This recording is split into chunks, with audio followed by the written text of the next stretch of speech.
Good morning students. I am Babita from Motilal Nehru Public School.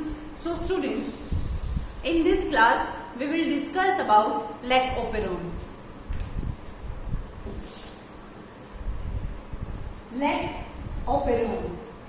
सबसे पहले मैं आपको बताऊं what is leg. Leg means lactose sugar. Here leg means lactose sugar and lactose sugar हमारा क्या होता है? लैक्टोज शुगर हमारा होता है डाइसेक्राइड. डाइसेक्राइड शुगर ही हमारा होता है. इसमें हमारी दो मोनोमर यूनिट्स ऐड होती हैं, इसलिए हम इसको डाइसेक्राइड बोलते हैं और लैक्टोज शुगर को ही हम लैक बोलते हैं. तो हमें जीन एक्सप्रेशन कैसे शो होते हैं वो हम इस टॉपिक में पढ़ेंगे. Lac operon both eukaryotes and prokaryotes DNA sequence which codes protein is cistron. Eukaryotes and prokaryotes दोनों ही DNA सीक्वेंस को कोड करते हैं और उस DNA सीक्वेंस की DNA सीक्वेंस कोडिंग उसको हम बोलते हैं सिस्ट्रॉन. उसको हम बोलते हैं सिस्ट्रोन. अब ये जो सिस्ट्रोन है ये दो टाइप की हो सकती है, मोनोसिस्ट्रोनिक और पॉलीसिस्ट्रोनिक. जो सिस्ट्रोन है ये दो टाइप से हो सकती है हमारी, मोनोसिस्ट्रोनिक एंड पॉलीसिस्ट्रोनिक. मोनोसिस्ट्रोनिक, मोनो मीन्स आपको पता है single, one, poly means many, बहुत सारे. तो मोनोसिस्ट्रोनिक है ये हमारी किसमें होती है और पॉलीसिस्ट्रोनिक है वो हमारी किसमें होती है? मोनोसिस्ट्रोनिक हमारी यूकैरियोट्स में होती है. मोनोसिस्ट्रोनिक जो प्रोसेस है ये हमारी यूकैरियोट्स में होती है एंड पॉलीसिस्ट्रोनिक इज इन प्रोकैरियोट्स. ये हमारी प्रोकैरियोट्स में होती है. तो ये हमारा सिस्ट्रोन से मोनोसिस्ट्रोनिक एंड पॉलीसिस्ट्रोनिक.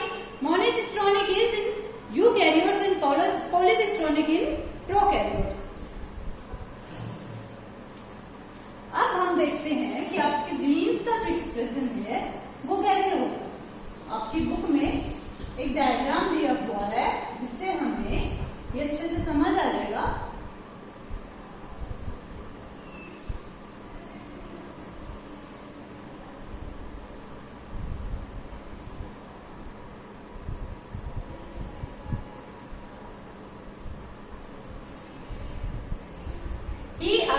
PIPOZYA.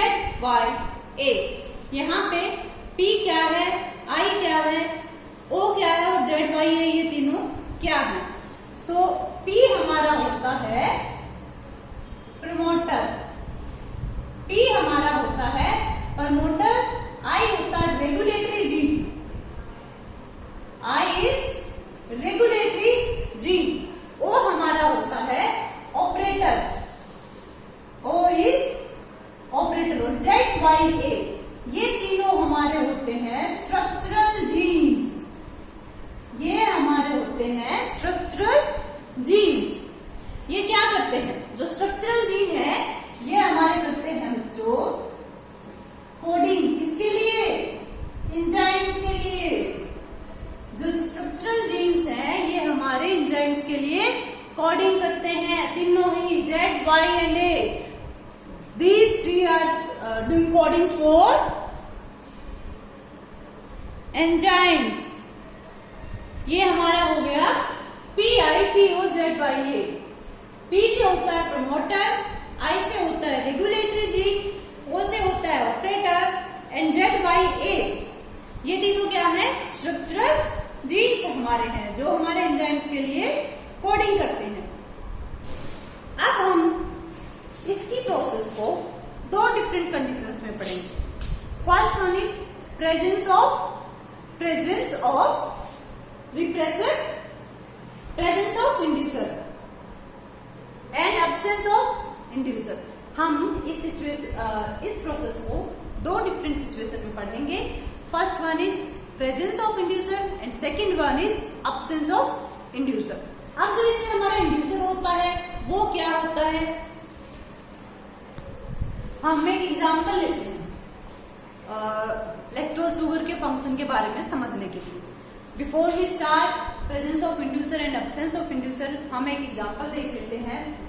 ये हमारे पास मान लो एक मीडियम है, ठीक है, और हमारे ये बैक्टीरिया में ही ये प्रोसेस हम देखेंगे। इस मीडियम में क्या है, बैक्टीरियाज, और यहाँ पे ही लैक्टोज शुगर भी है, ठीक है। लैक्टोज शुगर को जब ये बैक्टीरियाज कंटेन करेंगे, जब ये बैक्टीरिया इंटेक करेंगे लैक्टोज शुगर को, किस लिए इंटेक करेंगे, ये एनर्जी गेन करने के लिए। इनको एनर्जी चाहिए है और एनर्जी गेन करने के लिए लैक्टोज शुगर को ये इंटेक कर लेंगे। तो जो लैक्टोज शुगर है वो बैक्टीरिया की बॉडी में एक्टिविटीज को रेगुलेट कर देगा। ये जो बैक्टीरिया है जब इस लैक्टोज शुगर को इंटेक कर लेंगे, इंटेक क्यों करेंगे, क्योंकि इनको एनर्जी चाहिए। जब ये इंटेक कर लेंगे तो लैक्टोज शुगर क्या कर देगा, इनकी बॉडी में जो एक्टिविटीज हो रही हैं उनको रेगुलेट कर देगा। इनकी बॉडी की जो एक्टिविटीज है उनको रेगुलेट हमारा कर देगा। ये हमारा लैक्टोज शुगर का काम होता है बेसिकली। तो सबसे पहले हम इस डायग्राम को समझते हैं, एब्सेंस ऑफ इंड्यूसर। मतलब जब इसमें लैक्टोज शुगर नहीं होगा, मतलब लैक्टोज शुगर क्या दे रहा है, एनर्जी दे रहा है काम करने के लिए। जब वही नहीं है, जब हम एब्सेंस ऑफ इंड्यूसर में इसको पढ़ेंगे तो क्या क्या होगा उसके बारे में हम देख लेते हैं। अगर इनके पास इंड्यूसर नहीं है तो ये क्या प्रोड्यूस करेगा, ये जो आई है ये क्या प्रोड्यूस करेगा। अगर इसके पास इंड्यूसर नहीं है तो आई प्रोड्यूस करेगा हमारा रिप्रेसर एमआरएनए। रिप्रेसर एमआरएनए क्या प्रोड्यूस करेगा, फिर रिप्रेसर प्रोटीन प्रोड्यूस करेगा। रिप्रेसर एमआरएनए क्या प्रोड्यूस किया, रिप्रेसर प्रोटीन, क्योंकि इनके पास इंड्यूसर तो था ही नहीं। इंड्यूसर नहीं था तो इन्होंने रिप्रेसर एमआरएनए प्रोड्यूस किया और उसने प्रोटीन बना दिया। वो भी क्या था, रिप्रेसर था। In the absence of lactose this protein bind up with operator. जब इसके पास लैक्टोज शुगर नहीं है तो ये जो प्रोटीन है किसके साथ बाइंड अप करेगा, ऑपरेटर के साथ बाइंड अप करेगा। और ऑपरेटर के साथ बाइंड अप करेगा तो होगा क्या, इनके पास लैक्टोज शुगर तो है नहीं, तो ये जो रीजन है, अब ये जो ऑपरेटर रीजन था ये बाइंड अप नहीं कर पाएगा। क्यों नहीं कर पाएगा, आरएनए के साथ, आरएनए पॉलीमरेज के साथ ये बाइंड अप नहीं कर पाएगा। क्यों, क्योंकि इसके पास हमारा इंड्यूसर तो है ही नहीं। इंड्यूसर नहीं है तो ये आरएनए पॉलीमरेज के साथ बाइंड अप नहीं कर पाएगा। और जब आरएनए पॉलीमरेज ही नहीं बनेगा, जब आरएनए ही नहीं बनेगा तो ये जो हमारे स्ट्रक्चरल जीन है ये काम कैसे करेंगे, ये काम ही नहीं कर पाएंगे, है ना। आरएनए पॉलीमरेज के साथ ये बाइंड अप नहीं कर पाएगा। तो ZYA जो तीनों जीन्स हैं वो हमारे ट्रांसक्रिप्टेड नहीं होंगे। ट्रांसक्रिप्टेड मतलब वो आगे की प्रोसेस नहीं कर पाएंगे। इस प्रोसेस को हम बोलते हैं स्विच ऑफ प्रोसेस। इसको हम बोलते हैं स्विच ऑफ प्रोसेस। क्योंकि स्विच ऑफ क्यों बोल दिया, क्योंकि इसमें यहाँ आके जो काम करने वाला स्विच था वो अपने आप से ऑफ हो गया। क्यों, क्योंकि इनके पास इंड्यूसर नहीं था। इंड्यूसर नहीं होगा तो जो ऑपरेटर रीजन है ये आरएनए पॉलीमरेज नहीं बना पाएगा। और जब आरएनए ही नहीं बनेगा, प्रोटीन्स ही नहीं बनेंगे तो स्ट्रक्चरल जीन काम कैसे करेंगे, नहीं करेंगे। इसके बाद आपकी सेकेंड जो सिचुएशन है वो आती है स्विच ऑन। वो आपकी आती है स्विच ऑन। उसमें डायग्राम सेम रहेगा आपका, ठीक है। अब ये हम कर रहे हैं in the presence of inducer, मतलब इसमें हमारे पास लैक्टोज शुगर है, उसमें हमारे पास लैक्टोज शुगर नहीं था, हमें एनर्जी नहीं मिल रही थी। इसमें लैक्टोज शुगर है, इसको हम स्विच ऑन प्रोसेस भी बोलते हैं। अगर इसके पास इंड्यूसर है तो जो आई है ये तो क्या बनाएगा, रिप्रेसर एमआरएनए ही बनाएगा, क्योंकि इसका तो काम ही वो है कि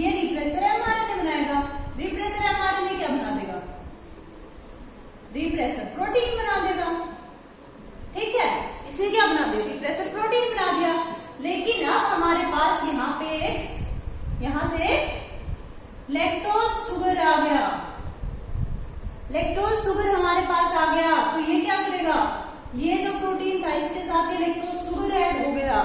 लैक्टोज शुगर जब इसके साथ ऐड हो जाएगा तो क्या होगा, चेंज इन द कॉन्फ़िगरेशन आ जाएगा, change in the configuration of repressor protein.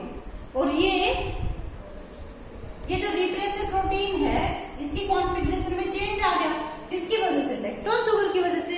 तो ये किसके साथ बाइंड अप नहीं करेगा, ऑपरेटर के साथ बाइंड अप नहीं करेगा। अगर ऑपरेटर के साथ ये बाइंड अप नहीं करेगा, मतलब उस प्रोसेस को रिप्रेस करने में नहीं हेल्प करेगा, तो जो हमारे स्ट्रक्चरल जीन्स है ये ट्रांसक्रिप्टेड हो जाएंगे, ये ट्रांसक्रिप्टेड हो जाएंगे। अगर ये बाइंड अप नहीं करेगा, change in the configuration of repressor protein, it can't bind up with operator, then the RNA polymerase can bind, then it will do activity which results structural genes produce mRNA and it is responsible for 3 different type of protein coding। ये जो है structural gene ये हमारा mRNA produce कर देगा। अगर हमारे पास mRNA produce हो गया, प्रोटीन प्रोड्यूस हो गया, तो आगे का काम हो जाएगा। और ये फिर हमारा इसमें हेल्प करता है 3 different types of protein coding, जिसमें फिर हमारे 3 डिफरेंट टाइप ऑफ प्रोटीन की कोड होती है। कौन सी होती है, जेड अलग से अपनी कोडिंग बनाएगा, है ना, वाई अलग से और ए अलग से। तो जो जेड बनाता है वाई और ए, जेड वाई और ए तीनों डिफरेंट टाइप ऑफ कोडिंग करेंगे।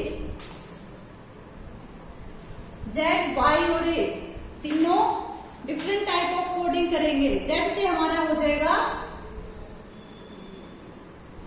बीटा ग्लैक्टोसाइडेज, वाई से हो जाएगा, वाई से हमारा हो जाएगा परमिएज, परमिएज वाई से हो जाएगा हमारा परमिएज। और ए से हो जाएगा ट्रांस एसिटाइलेज, ये बना देगा ट्रांस एसिटाइलेज। तो जो हमारा जेड है वो बना रहा है बीटा ग्लैक्टोसाइडेज, वाई से बन रहा है परमिएज और ए से बन रहा है ट्रांस एसिटाइलेज। ये 3 हमारे डिफरेंट टाइप ऑफ कोडिंग हो गई है प्रोटीन्स की। अब काम क्या होते हैं इनके, काम क्या होते हैं, ये लैक्टोज शुगर को ब्रेक डाउन करता है, ब्रेक डाउन लैक्टोज शुगर, ये लैक्टोज शुगर को ब्रेक डाउन करता है।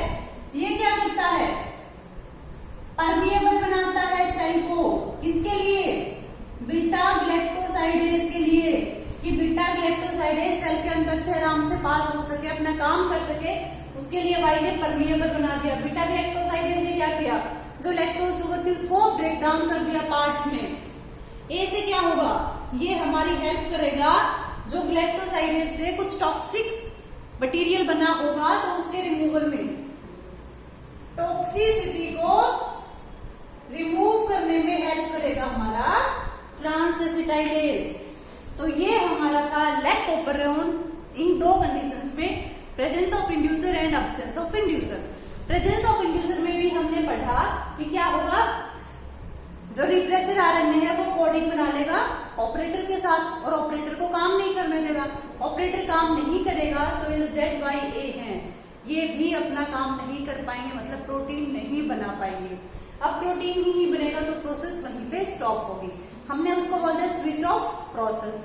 दूसरा हमारा आता है इन प्रेजेंस ऑफ इंड्यूसर। अब अगर इंड्यूसर है, इंड्यूसर क्या हमारा लैक्टोज शुगर है, तो इंड्यूसर की प्रेजेंस में क्या होगा, जो ऑपरेटर था ये जो रिप्रेसर एमआरएनए है उसके साथ बाइंड अप नहीं होगा। अब रिप्रेसर एमआरएनए सॉरी जो ऑपरेटर है ये जब हमारा फ्री है तो ये क्या करेगा, ये अपना काम करेगा, ठीक है, क्योंकि इसने रिप्रेसर आरएनए के साथ बाइंड अप नहीं किया, वहां नहीं बाइंड अप किया तो ये अपना काम करेगा, जिसकी वजह से जेड वाई ए जो हमारे तीनों स्ट्रक्चरल जीन्स है ये क्या करेंगे, एमआरएनए की फॉर्मेशन कर देंगे, मतलब हमारे पास मैसेंजर आरएनए होगा, प्रोटीन्स की फॉर्मेशन हो जाएगी। उसके बाद हमारे ये है, ये 3 डिफरेंट टाइप ऑफ प्रोटीन्स की कोडिंग करते हैं।